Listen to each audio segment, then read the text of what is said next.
So I'll always be in the setting of an exact symplectic manifold, maybe Weinstein or Liouville.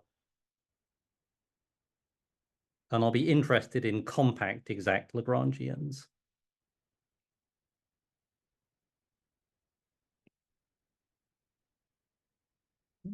And so, you know, this is a reasonably expert symplectic audience, so let me not spend too much time on background, but maybe the sort of simplest instance of this sort of first place that you see some interesting obstruction. It's kind of very elementary to see that if you try and represent somehow twice the generator of H1 of C star by an embedded circle at all, then you'll fail.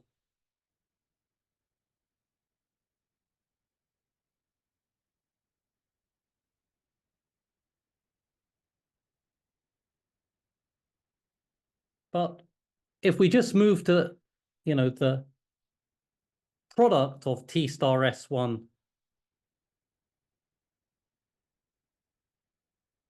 with itself, and you thought about looking at this same sort of immersed circle, but now stabilized by a copy of the equator in the second factor, well, now by a sort of small isotopy in the second factor, you could obviously remove this self-intersection. So this does admit a smooth and maybe even totally real embedding. But reasonable amounts of technology will show you that it doesn't admit a Lagrangian embedding in this class. Again, 2 inside the integers, which is now H2 of T star T2.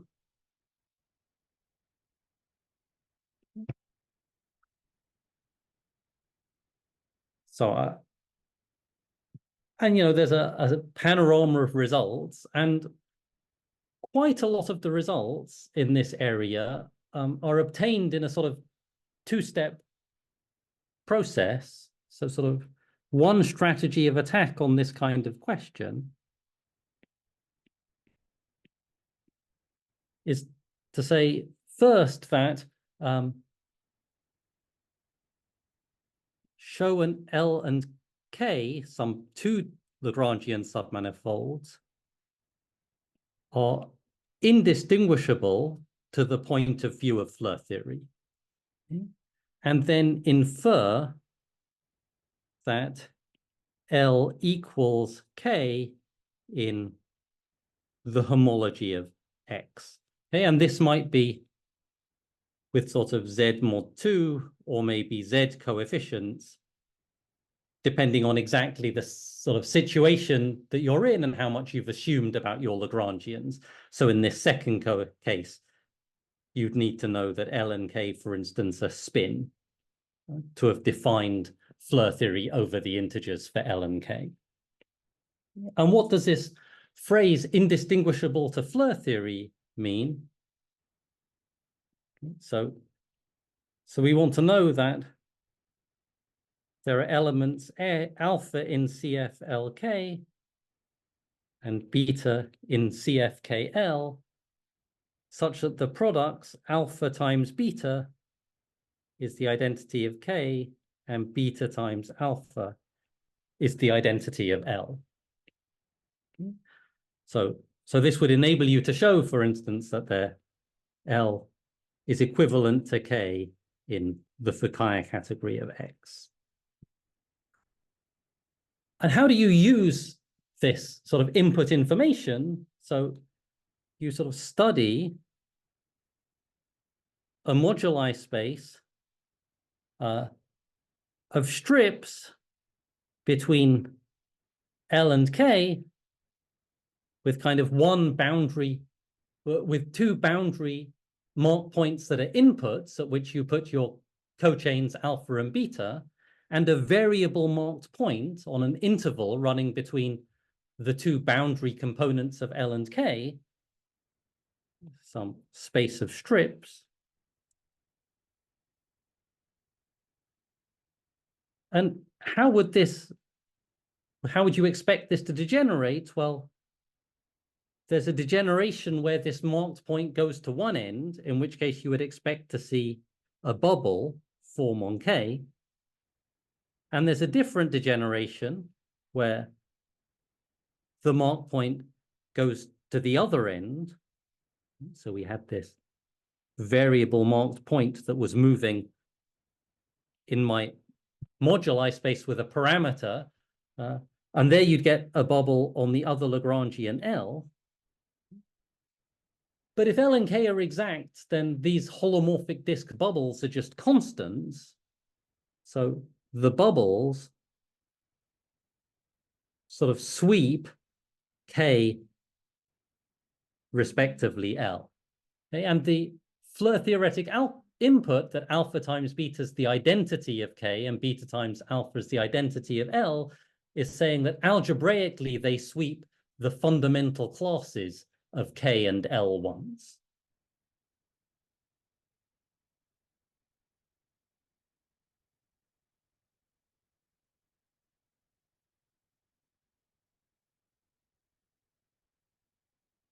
So this moduli space is giving you a kind of chain of one dimension higher whose boundary interpolates between the homology classes represented by L and K. And so if L and K were quasi-isomorphic in the Fukaya category, if you had these alpha and beta, you expect them to represent the same homology class.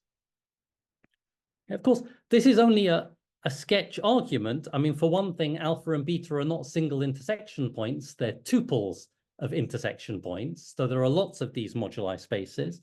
So usually we sort of algebraize the argument a little.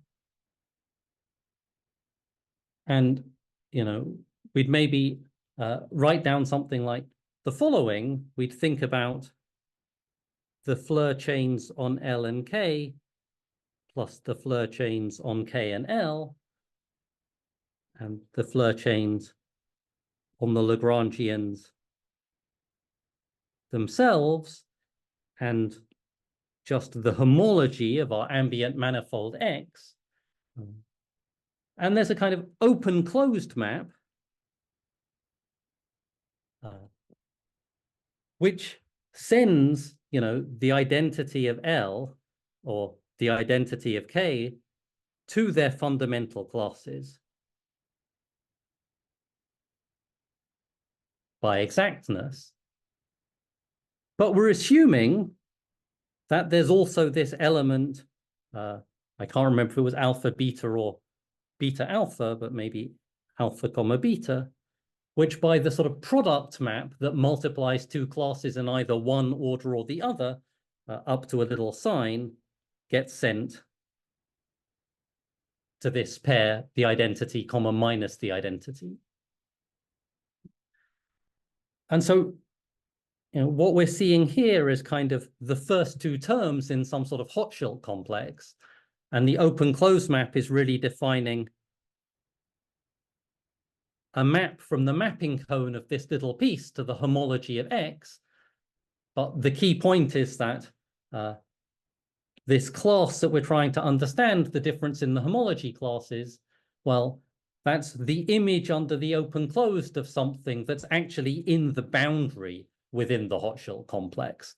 And so its image is actually 0 when you pass to the map from sort of Hochschild homology to homology. But this doesn't really need the full Hochschild complex. It just needs this little piece.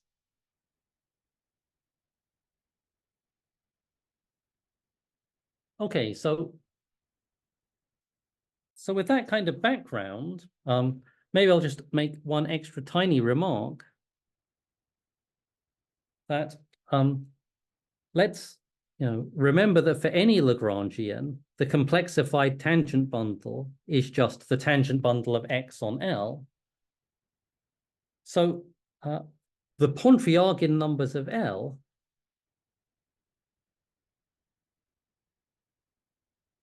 are determined by sort of Chern classes of X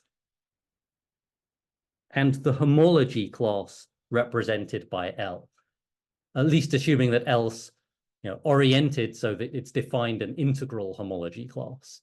Okay, so the Pontryagin numbers you try and integrate against L, some of the Pontryagin classes of L, but those are by definition the Chern classes of TL tensor C. So those are the restrictions of the Chern classes of X. So in fact, once you know that L and K, being quasi-isomorphic, have the same homology class, you also see that if these are the same in the Fukaya category, maybe with integral coefficients, then L and K have the same Pontryagin numbers. In fact, under the natural isomorphism of their cohomologies, they even have the same Pontryagin classes. And it's a classical fact that the oriented Bordism type of a manifold is determined by its Pontryagin numbers and its Stiefel-Whitney numbers.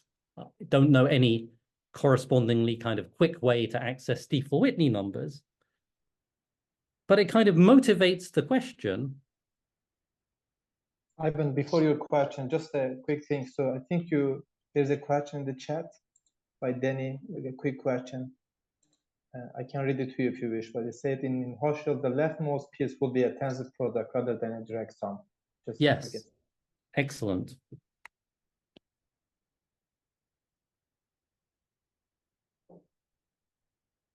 But I think that I can do either thing. But yes, that's what I meant.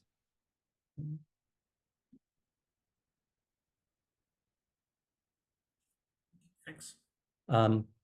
So the motivating question I want to ask is, if L and K have more than a spin structure, if you assume more about them tangentially, can you draw stronger conclusions, for instance, about the classes they represent in some interesting homology theory? So in particular, if L and K are framed Lagrangians,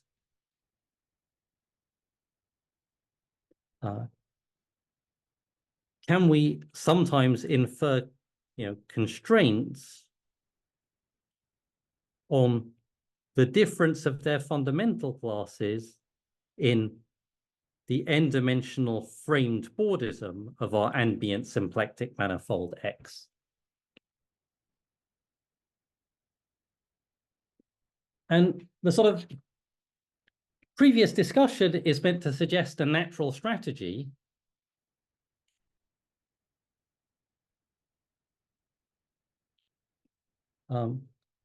in sort of two parts, which is, build a Donaldson-Fukaya category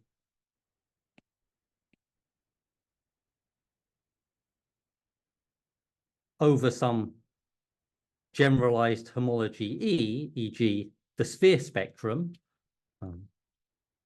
the homology theory or spectrum corresponding to framed Bordism, and then show that L is equivalent in this sort of enriched version of the Fukaya category to K, and then run some version of this preceding argument. I guess the sort of thing I want to emphasize is that, this first thing has been a sort of, well-known goal for some kind of long time. But even if you've done this, you still have to establish this.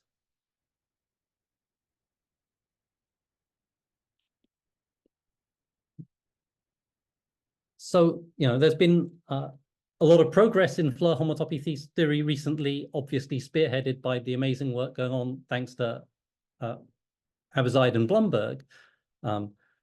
The argument I gave previously didn't need somehow the full A infinity structure in the Fukaya category. It's an argument that you could run at the level of Floer cohomology or this Donaldson-Fukaya category.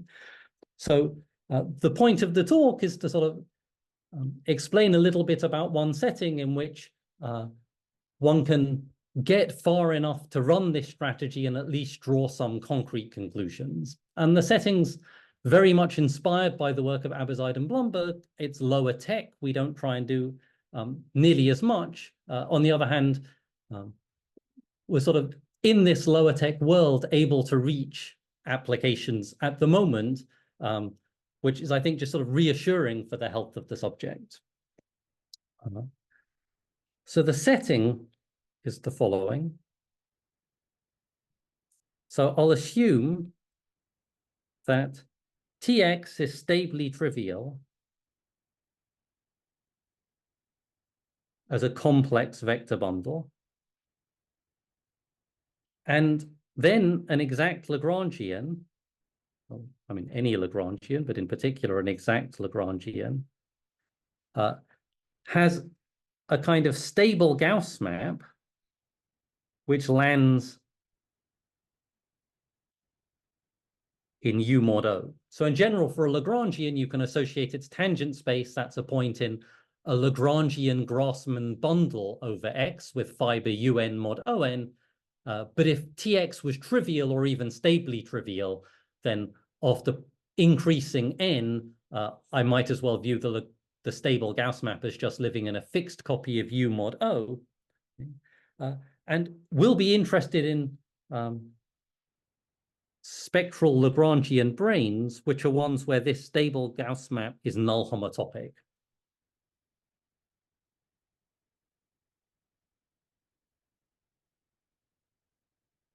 And will actually, a part of the brane data on a Lagrangian, the analog of a spin structure will be a null homotopy of this stable Gauss map.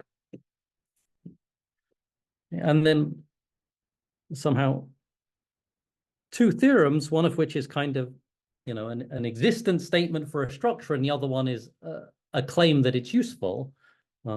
So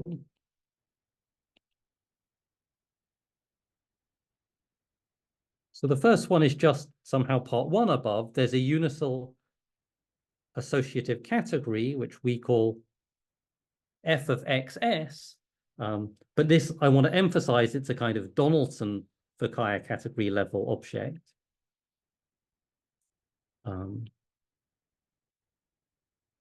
So with objects, these spectral Lagrangian branes,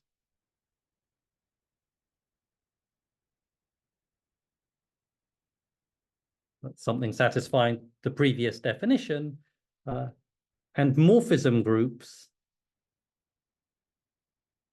are braided modules over the framed Bordism ring of a point. So in other words, the stable homotopy groups of spheres. And quasi-isomorphism in this category indeed detects the framed Bordism class of your Lagrangian. So if L is equivalent to K in Fxs, then indeed L equals K in omega n framed of X. So I should emphasize his joint work, as I said, with Noah Porcelli.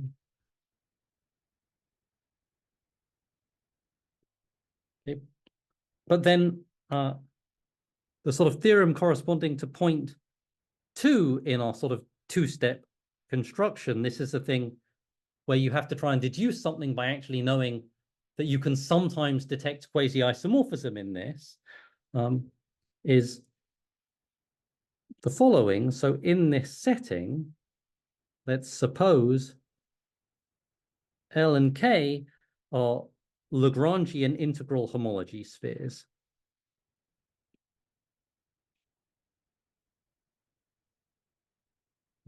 And we'll assume that L is equivalent in the integral Fukaya category to K.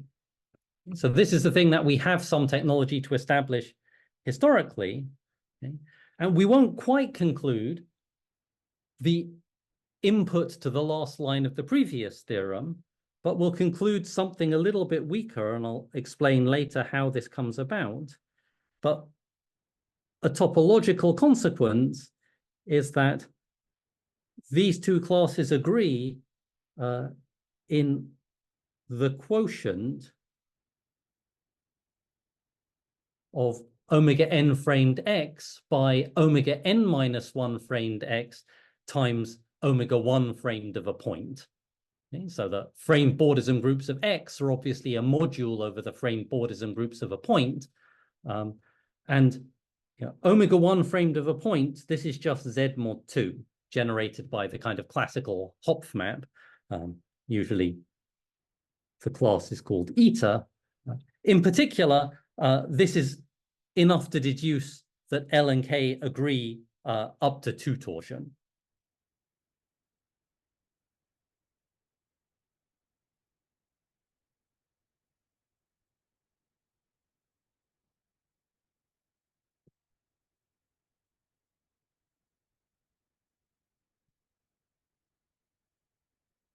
And this has some, concrete consequences. So just as one example,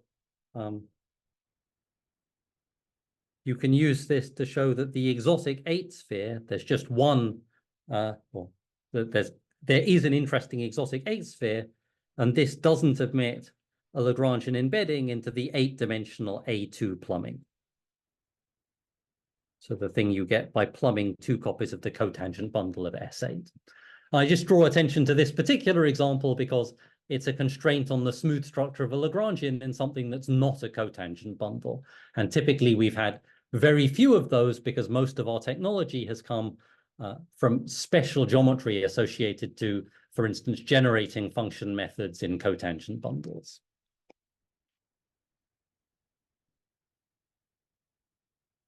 Okay, so the viewpoint that we'll take is very much of Abauzide and Blumberg, which is to say that, Floer theory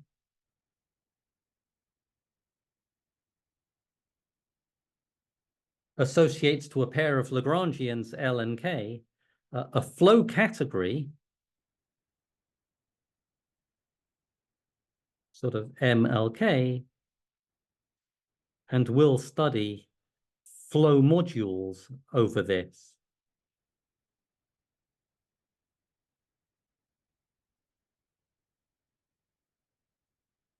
Up to Bordism. Okay. And so very recently, the first of the Abauzide-Blumberg sort of foundational papers on Floer homotopy theory has appeared, sort of rightly to much excitement. So let me just remark that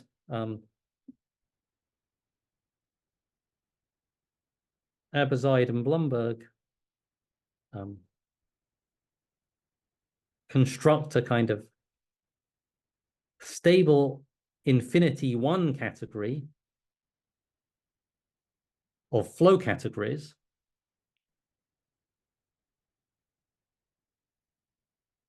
and show somehow that this thing is basically the same as S modules, so spectra. We don't do nearly as much. We just construct a kind of, a category of flow categories with enough structure to extract this Donaldson-Fukaya category, working in this setting of exact Lagrangian Floer theory and using various very special features about exact Floer theory to do with nice properties of the moduli spaces of holomorphic curves in the exact setting. But I think that if you take their paper and sort of feed our paper into this gigantic machine, then it would follow that the thing that we're constructing somehow, would give you a spectrum, but we don't quite set it up like that. So we don't build our Donaldson-Fukaya category sort of on the right-hand side of this. We somehow stay in Abauzide and Blumberg's philosophy on the flow modules side.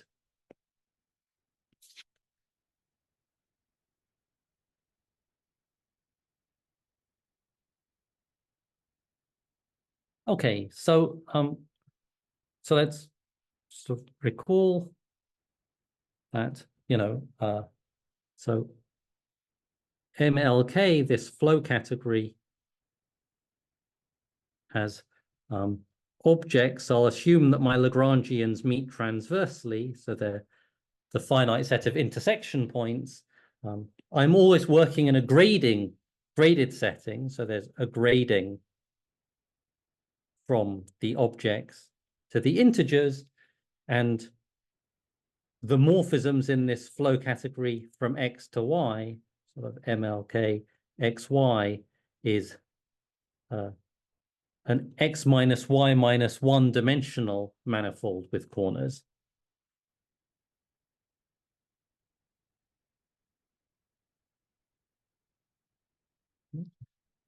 And the composition in the category,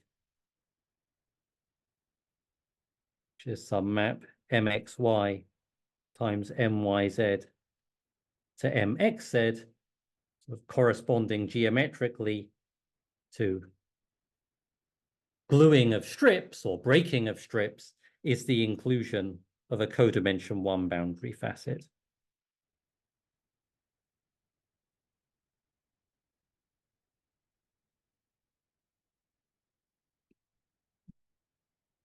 So it's worth sort of, maybe drawing attention here. So it's a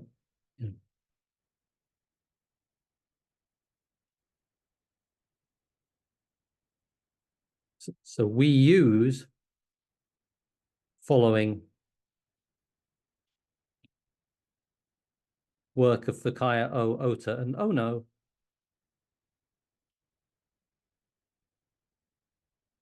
that the sort of compactified moduli spaces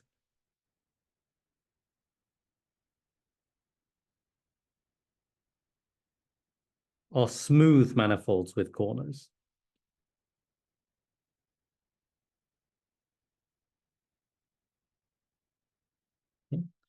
And in the case when we have spectral Lagrangian branes,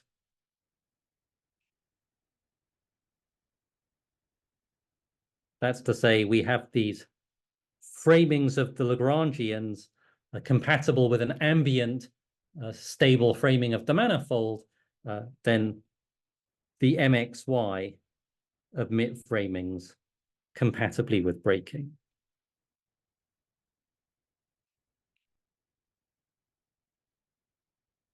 And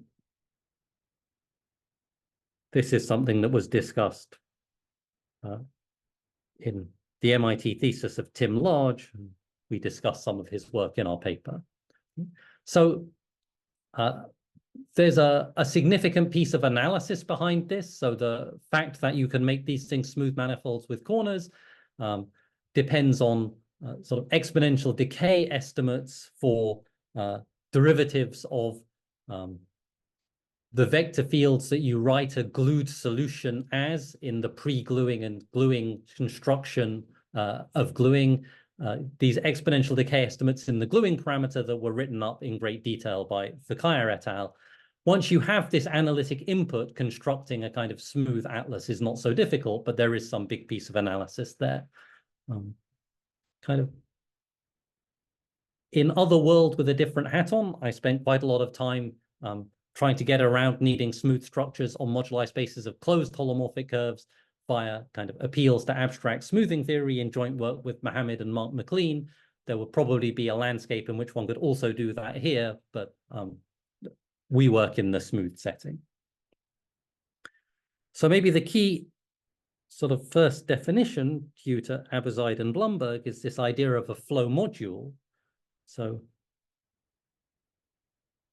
if F and G are flow categories, that's to say, they have these composition maps that enumerate codimension 1 boundary facets of the morphism spaces, and I'm always in this graded situation in which things have a known dimension, then a morphism W from F to G, well, this has manifolds with corners W, X, Y, where X is in the objects of F, Y is in the objects of G. These now have dimension, the grading of X minus the grading of Y, and the boundary of WXY is sort of the union over X prime in F of F X X prime times W X prime Y union over the Y prime in G of W X Y prime times G Y prime Y. Okay, and of course, what you're meant to think is a continuation solution in which you could break on the left and then go on to y, or you could break on the right.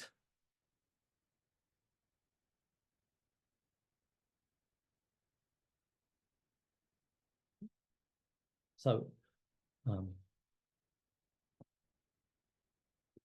there's one very simple collection of flow categories. So if F has one object, star, well, that star has some grading I. There's no room for any morphisms. The morphisms in our flow categories were only defined, I mean, they were degree X minus degree Y minus one dimensional manifolds. So the endomorphisms of an object in the flow category is empty. It's a minus one dimensional manifold, and here there is only one object. So just declaring that I have an object in a grading defines a very simple flow category. And then we call sort of morphisms from F to G flow modules over G.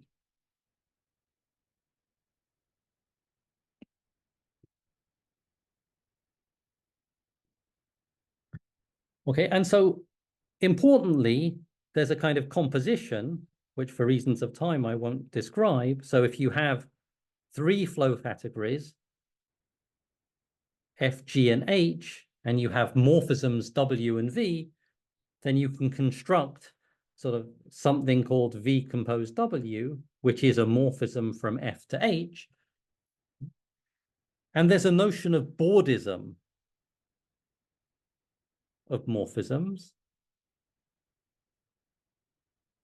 And this composition operation passes to Bordism classes.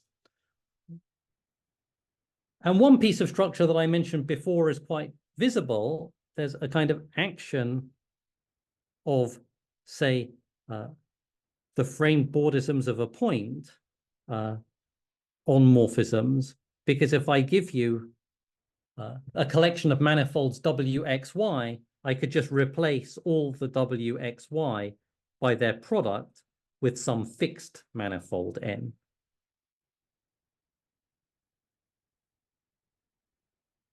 Okay. So I've defined a flow module over a sort of unstructured flow category. There's a notion of a framed flow category in which the various spaces fxy, these moduli spaces mxy were framed. Then there's a notion of a framed flow module, and that's the one that's relevant to trying to do Floer theory over the sphere spectrum. So one gets, with inspired by Aberzeid and Blumberg, but in a slightly different lower tech setting, a sort of somewhat weaker output, a category rather than infinity category of either flow categories or framed flow categories.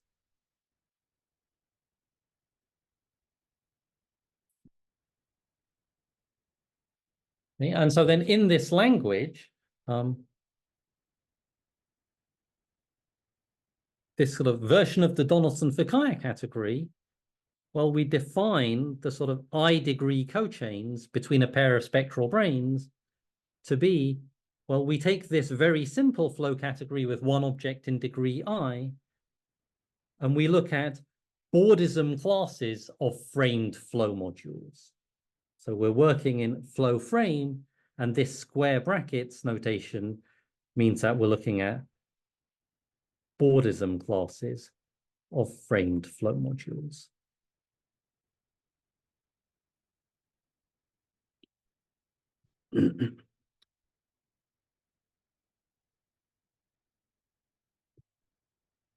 Okay, so there's a certain amount of work to be done here. In obviously, as you'd expect, there are operations coming from holomorphic triangles, and at some point one wants to prove that the product in this category is associative. So you have to think a little bit about holomorphic disks with 4 boundary mark points, but since we're not trying to build something with any further structure, we don't have to go further than that. So I now want to do a kind of variation. So where are we headed? We're trying to, it's not so hard starting from this to show that quasi-isomorphism in this kind of slightly fancier or slightly different maybe version of the Fukaya category would detect framed Bordism information, but that's only useful if you can establish quasi-isomorphism in this category. So what you might hope to do is find some way of passing from quasi-isomorphism of 2 Lagrangians over the integers to quasi-isomorphism over the sphere spectrum, okay, to sort of lift quasi-isomorphisms.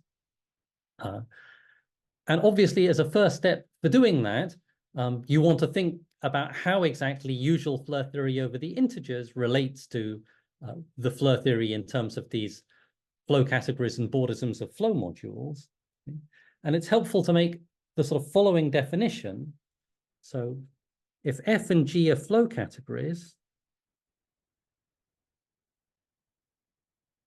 we'll say that a tau less than equal to n premorphism from F to G is exactly the data we used to have. It's the collection of these manifolds W, X, Y, for X in F and Y in G, but you only have them when X minus Y in degree is at most N. And clearly you can, if you have one of these, you can sort of truncate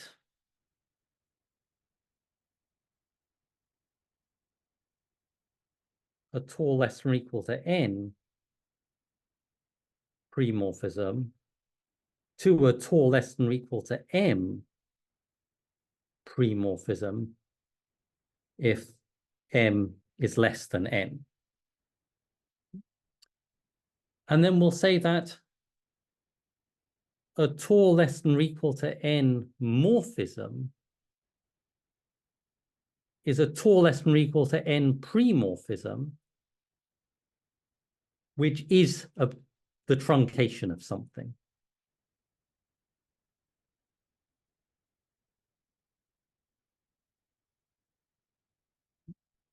So let me try and explain through an example why we would have this slightly odd definition. So what is the data of a tau less than or equal to 0 premorphism? Well, this is just saying that I have manifolds W, X, Y, compact manifolds of dimension 0, whenever the degree of X equals the degree of Y. Okay? And, well, using that, there's a notion of a Morse complex of a flow category, which is a chain complex generated by the objects. And if I have one of these tau less than or equal to 0 premorphisms, I could define a linear map of these chain complexes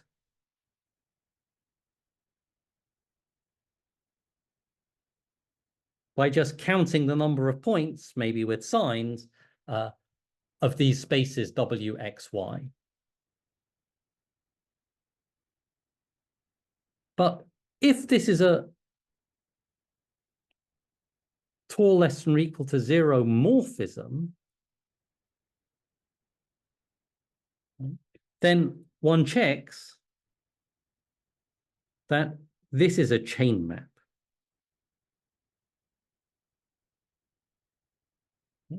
So how would I get a Morse type complex from a flow category? Well, I take the free abelian group generated by the objects of my flow category, and then if two things are degree 1 apart, the moduli space of morphisms should be finite of degree X minus Y minus 1, and so the sort of differential inside the Morse complex of the flow category is associated to the finite sets given where mod x equals mod y minus 1. Okay. Here, the fact that d squared is 0, you just need to know that some one-dimensional manifolds exist to witness that d squared equals 0. You don't actually need to keep track of them. Okay? So the idea is that in a Tor less than or equal to 0 morphism, you don't just have these finite sets w, x, y, but there are some one-dimensional manifolds with the right boundary for this thing to become a chain map. Okay, so the boundary condition on a flow module or a morphism was exactly that. You could have breaking on the left or breaking on the right. Those correspond to the two terms in the differential.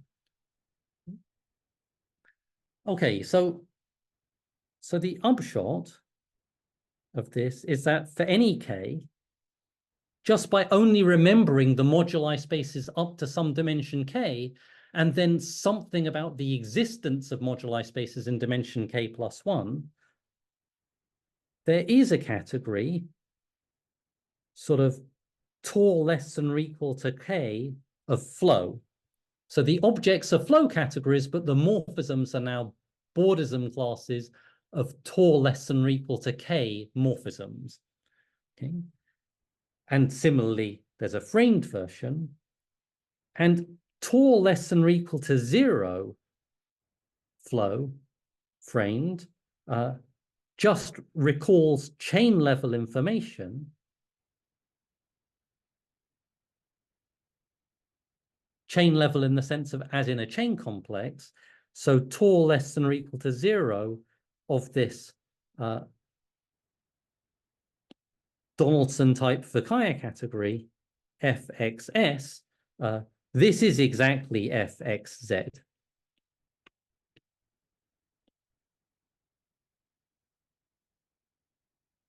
But, as a sort of category in which I'm just remembering enough of the A infinity structure to be able to have the differential and the product. So if you want to try and understand quasi-isomorphism over S, a natural thing is to try and go from Tor less than or equal to I to Tor less than or equal to I plus 1. And if you could do that enough times, you would start with information over the integers in Tor less than or equal to 0 and get to some Tor less than or equal to n very large. But for a given pair of Lagrangians L and K with finitely many intersection points, we only have finitely many moduli spaces of bounded dimension. If you can increase this index I often enough, then you've lost no information at all. A morphism is the same as a Tor less than or equal to n morphism when n is large. So the sort of proposition, which is a kind of obstruction theory,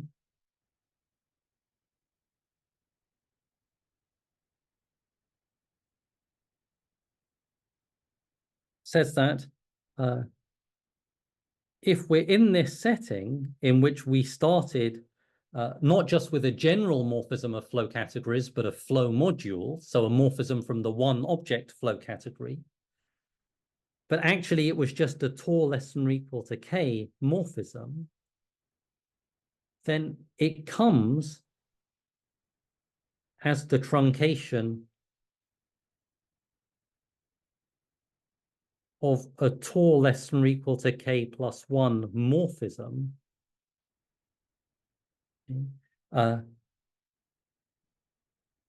if and only if a certain obstruction class, we call it O, which belongs to the following thing. It belongs to the Morse homology of my interesting flow category, but with coefficients in this framed setting I'm working in, coefficients in framed Bordism.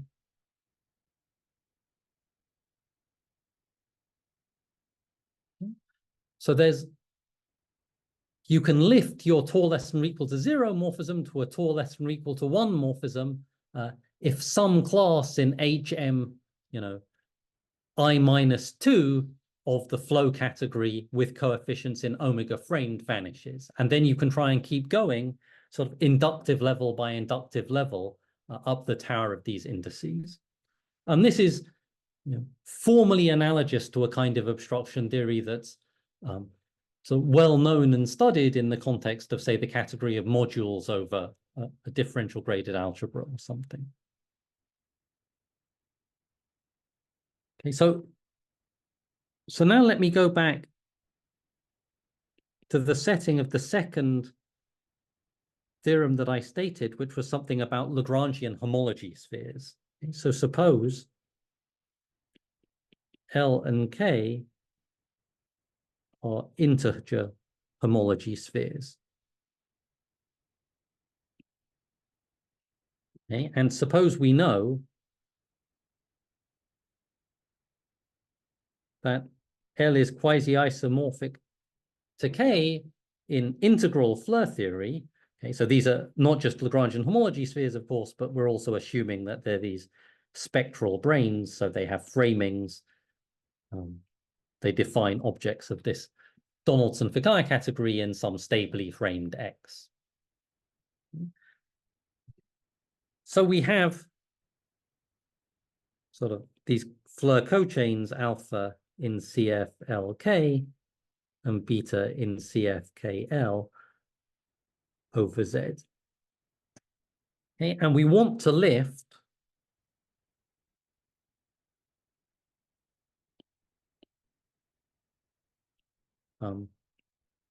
alpha, right? Remember, this is in CFLK, which by definition, maybe it's got some degree n, is morphisms from the one-point flow category in Dn to the flow category associated to L and K.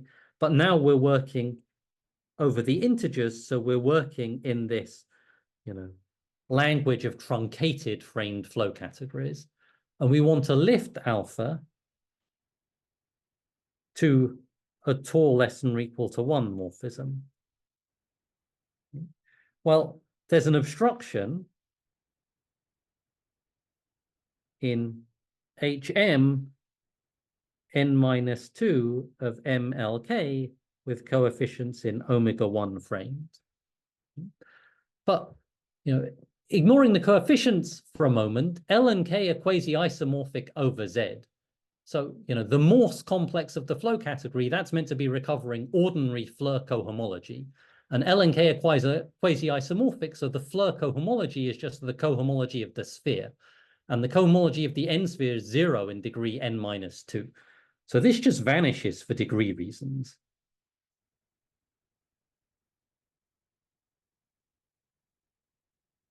Okay, and then you sort of iterate and you keep going and you hope that all of your obstructions will vanish for degree reasons. But of course, life is not like that.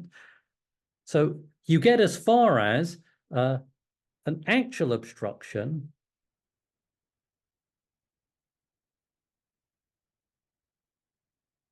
to lifting to a tau less than or equal to n morphism,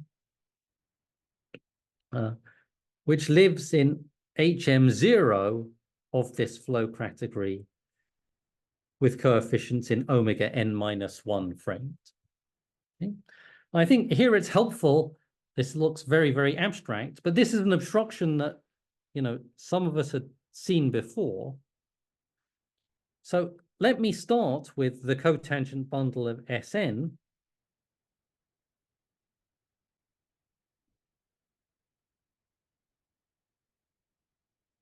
And a Lagrangian submanifold that meets the 0 section in 2 points.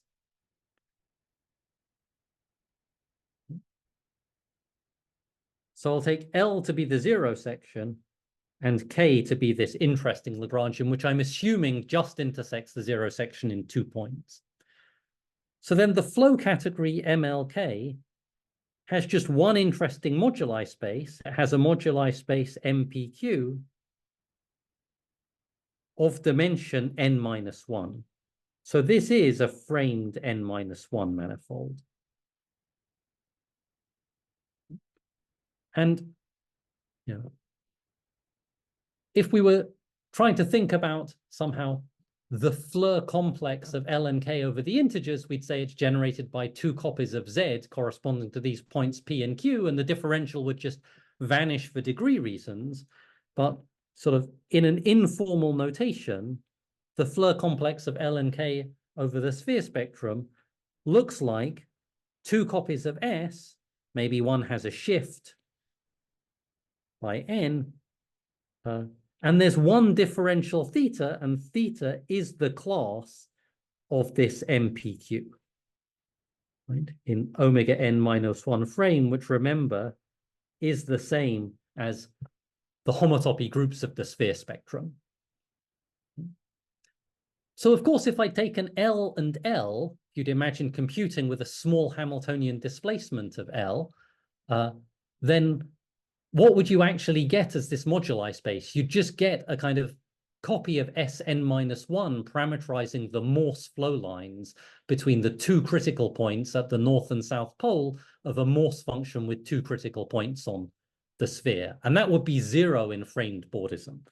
So CFLL with S is just the thing corresponding to 0. So theta is an obstruction here to K looking like L in spectral Floer theory. And it's exactly the obstruction that we're finding from, our iterative lifting argument.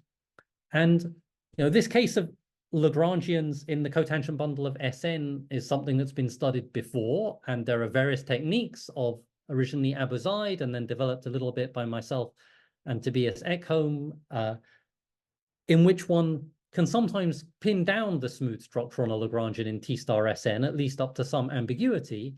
And if you inspect those arguments, they precisely fail to say anything about this obstruction. They circumvent it in a slightly strange way using the existence of Hamiltonian displacements that exist only after you sort of move away from T star Sn to some other ambient manifold. So we haven't managed to prove that L and K are quasi-isomorphic over S, which is why theorem 2 didn't conclude that L and K were, the same in framed Bordism. But we'll take a new clue from classical cobordism theory, which is the idea of Bass-Sullivan theory.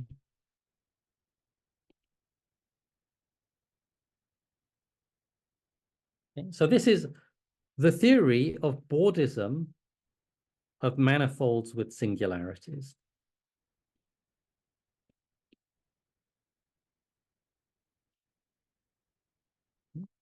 So we want to allow singularities of the form the cone on some manifold P. So just suppose you want to do this. You want to allow manifolds that have singularities that look like the cone on something that's not a sphere, and you want to set up a Bordism theory for such things. Okay? So this was done classically by Bass and then reinterpreted by Sullivan. But it was done in a slightly different way. We declare a sort of P manifold M to be closed if the boundary of M is of the form N times P. Because morally, we're allowed to kill off factors that look like P. So we're allowed to cone this off. We're allowed to glue in something to cancel this boundary component. So this is a new notion of a closed manifold. It's one in which the boundary has a product decomposition in which P appears as a factor. And then there's a Bordism theory for such things in which the Bordisms are manifolds with corners, and the corners have to interact with these sort of faces labeled P. Okay. So this was set up classically. The sort of fundamental theorem in Bass-Sullivan theory somehow is that there's a kind of triangle of theories that looks like the following. So given any manifold, you can multiply it by P and get a new manifold.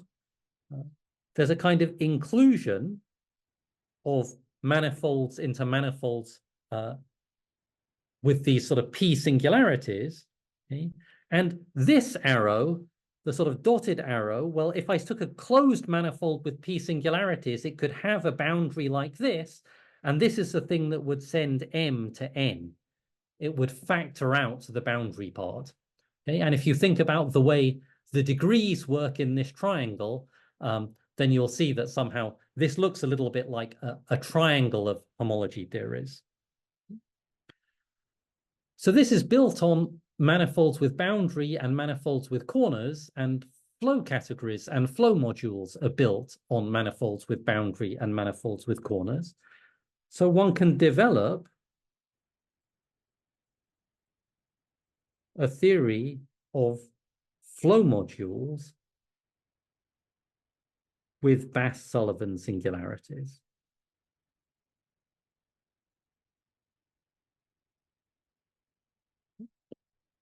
And so, morally, what are we doing? This somehow corresponds on the side of sort of flow or flow framed to working not over modules over the sphere spectrum, but over modules over some quotient spectrum, where we kill some element in the stable homotopy of spheres, exactly the element that we want to get rid of for our obstruction. Okay? So concretely, what happened, we hit an obstruction that was some completely unknown n-1 dimensional framed manifold. So now let's consider a version of flow in which we allow n-1 Bass-Sullivan singularities. In other words, every time you see a face of one of your manifolds with faces, which is an n-1 manifold times something else, you're allowed to kill it. Okay, it just counts as 0. Well, then somehow, essentially, formally, our obstruction has died. Our obstruction was an omega n-1 framed, and we're setting that to 0. So then the obstruction theory said that L is equal to K in, a version of the Fukaya category, but where we were allowing these n-1 dimensional Bass-Sullivan singularities, which is enough to conclude that L is equal to K, not in framed Bordism, but in framed Bordism of degree n, but where we have these n-1 dimensional singularities. But this is actually just the thing that the quotient of omega n by a certain omega n-1 times omega 1 that I mentioned at the beginning.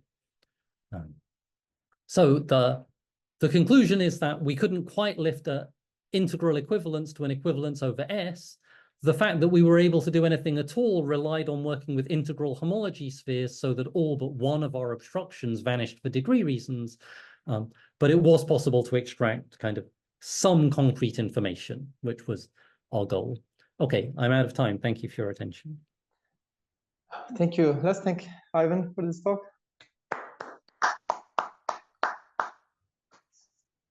Questions?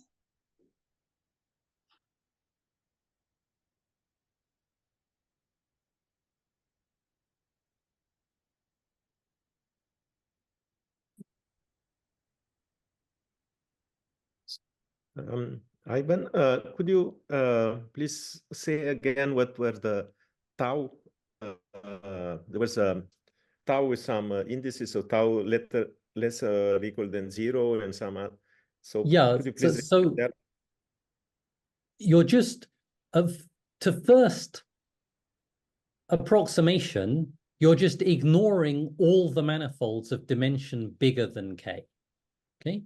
What you're actually doing is ignoring all the manifolds of dimension bigger than K plus 1. But in the critical dimension sort of K plus 1, you're remembering that the manifolds exist, but you're not keeping track of actually what they are. You're not labeling them. Okay. So in particular, tau less than or equal to 0 never sees any manifold of dimension 2 or more. It's just built out of 0 and one-dimensional moduli spaces. And what matters about the one-dimensional spaces is that they exist, which you need to prove d squared equals 0, say, but you're not keeping track of them to, for instance, see them as boundaries of higher things. Yeah, okay. So you should think that it's a little bit like the situation when one has, say, A infinity categories, that it's natural to write down first a kind of a notion of a premorphism, a sort of A infinity sort of prefunctor, and then afterwards to impose some kind of condition that something's a chain map. That's where the language comes from. But yeah, it's a first approximation is just filtering by dimension, which manifolds you remember. Great, thank you. And here at the end, when you do this quotient of Bordism classes, sort of, it's could I think about it like this? So you are looking for something that would remain invariant if I perturb L or K a little bit. And when I do these perturbations, there might be some other critical points, that intersection points that can show up besides P and Q. But sort of those, if they show up in products. There'll be some products of lower dimensional manifolds, and somehow I neglect those. Yeah, I mean, I think it's something like that. So I think that, you know, indeed, maybe a helpful kind of example to bear in mind when I was giving this original open-closed type sketch. Let's suppose that alpha and beta were really supported at single intersection points. Okay, and so I really evaluate this moduli space into X, and I get something that has boundaries L and K. Okay, and so now we're sort of in a situation where suppose it had some other boundaries as well, but you knew for some reason all of those other boundaries admitted non-trivial decompositions as products. Well, then in the quotient to frame Bordism by everything that comes from products omega I times omega n minus I, you would get a conclusion about the classes represented by L and K. And that quotient is still retaining some information. Right. Okay. And okay, I have one last question. So I think so classically you could also you can combine, you know, the frame structure of this moduli spaces of trajectories with map into the loop space of the ambient manifold, and you get a Bordis class. It's, you know, it has a stable component which is like this, and basically you replace a sphere spectrum by a smash product with the loop space of the ambient, and then you get a kind of a richer okay, it's not quite, you know, it has less good properties algebraically than the sphere spectrum, but it's a bit of a richer space. And I'm curious if you thought about, because then when you do these quotients, you maybe keep in mind simultaneously more data than. Yeah, I mean, that's a great question. So I guess at the moment, I only talked about the framed case, which somehow corresponds to, you know, the tangential structure, which is like a point over U mod O. We're actually at the moment writing up something that deals with kind of arbitrary tangential structures that live over U mod O and let you say things about kind of oriented Bordism or you know, things in polarized manifolds that needn't actually be framed or whatever. We have thought a little bit about the connection to loop spaces in the context of Viterbo functoriality reality. At some point, we had some approach to some of these lifting quasi-isomorphism sort of constructions in that language, but it's not something that we've thought about at any depth. I agree it's something one should think about.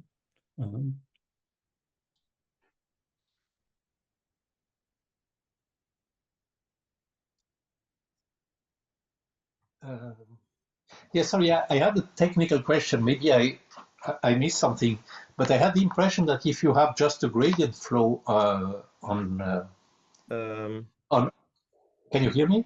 Yeah. I got cut off. Sorry. Yeah. Sorry, I interrupted you. You mean? I don't know. My internet just stopped working. I just wanted to say that you could look at there is a duality between LK and KL, the two sides of the. And if you include the loop space, this duality detects sometimes different smooth structures. Okay. Okay. Again. Okay, I'm sorry about it. We'll talk another time. I think my internet is very unstable here. I don't want to interrupt people. Yeah. Claude, you were going to ask about Morse theory. Yes. From what I remember, if you take a Morse function and you don't assume that the function is standard at the critical points, which means that it's really written as sum of squares in the metric, then you don't get a manifold with a smooth manifold with corners. I mean, the manifold has sort of corners, but it's not smooth. And you seem to say that in the Floer case, it's always a smooth manifold with corners, which I find a little bit surprising. So I mean, is there also a kind of assumption there that about? Yeah, so somehow I mean, hidden in there's some choice of gluing profile going on. So somehow when you look at breaking in either the Morse or Floer case, your gluing parameter naturally lives in some, interval from some large n to infinity. And what we mean by a smooth structure on a manifold with boundary is in terms of an interval from, naught to some small value. So in the various approaches to trying to build smooth structures on moduli spaces of holomorphic curves, typically at some point one chooses what's called a gluing profile, which is an isomorphism from n open brackets n infinity close brackets to, so you choose some identification from infinity n to naught epsilon. Okay. Because somehow you've estimated, maybe derivatives of some vector fields along solutions, or the way some solutions decay towards the broken solution in terms of a gluing parameter that lives here, but you're going to try and build the structure of a smooth manifold with boundary, which is always formulated here. And this is a choice. So there's a choice here. And as Fukaya et al. And Large explain, if you make the right choice, you end up getting smooth transition functions. But if you make the wrong choice, even a very natural looking choice, you don't. Okay. So in the Morse theory context, one way of saying this is that you could try and take all your moduli spaces of flow lines and just evaluate them into a level set of the Morse function, which is, for a regular level set, a nice smooth thing, and say, do these topological manifolds with corners inherit the structure of smooth manifold with corners from that ambient smooth thing? And that's not true. The claim is, however, that it is possible to choose a gluing profile which gives you the structure of smooth manifolds with corners. And if you choose it wrong, even in a rather natural way, for instance, from thinking of a natural parameter as being the conformal parameter on an annulus, sort of as measured in complex analysis, then you won't get a smooth structure. Okay, thank you very much. And my second question that maybe destroys the first one is, do you actually need to have a smooth manifolds with boundary here, with corners here, in what you say? I mean, that's a good question. So I mean, I'm sure you don't. I'm sure that one could get away with everything being, in this